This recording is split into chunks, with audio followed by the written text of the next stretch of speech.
Good morning. Happy Thursday. Welcome back to the City of Brotherly Love. I was in church Sunday, and Pastor has started a new series of Ask Me Anything.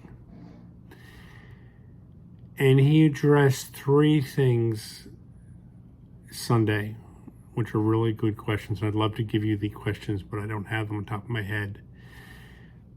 But they all deal with the great love of Jesus and God, and how we can apply it in our lives. And my takeaway of the third question that he answered was, how do we share the abundant love of Jesus with others?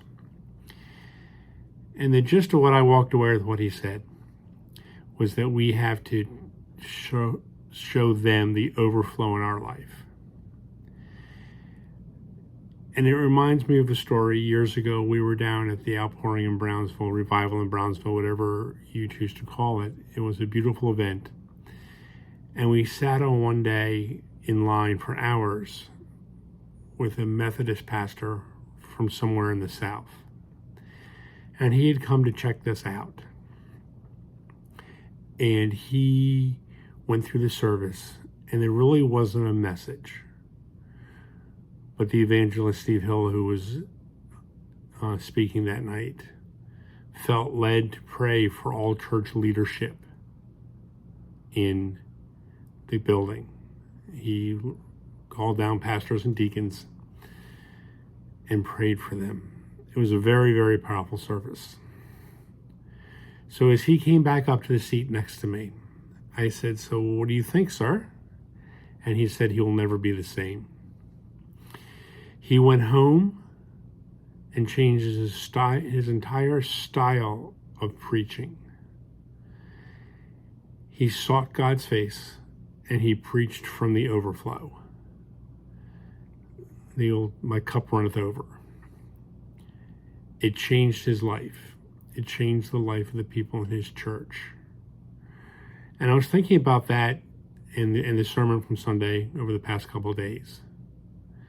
And I came to realize that as a believer, as someone who has some time in the faith and is working toward being more mature in the faith,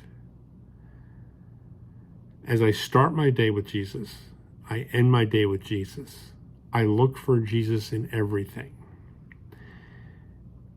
I can't be helped but be overwhelmed by his grace and his glory, his providence, his wisdom, and his design. I was walking across the parking lot this morning to get on the shuttle to come up here to the office. And there's the sun rising over the Delaware River in New Jersey. There's the clouds in the sky. There's people, human beings, wonderfully and beautifully made by Jesus and by God, and the story of creation, and how this planet, this ball that we walk around on in space, is hung perfectly to give us atmosphere, oxygen, and a temperate climate to live in, is all done, arranged, maintained, and propagated by God.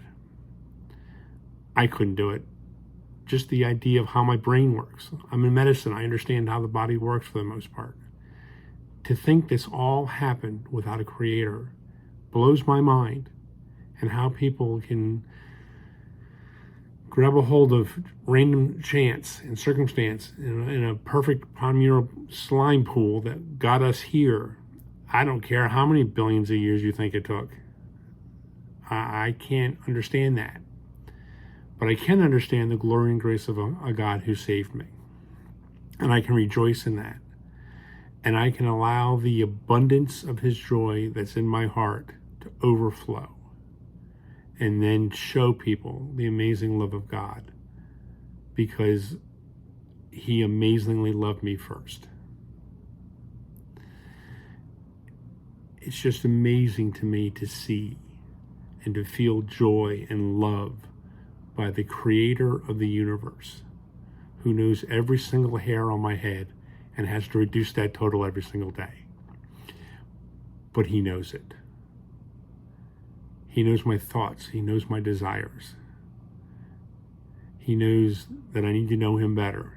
and he patiently waits as we, my Savior and I, work me through that process by surrender and by love.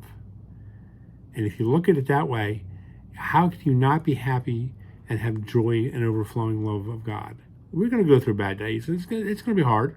Days are hard all the time. Moments are hard all the time.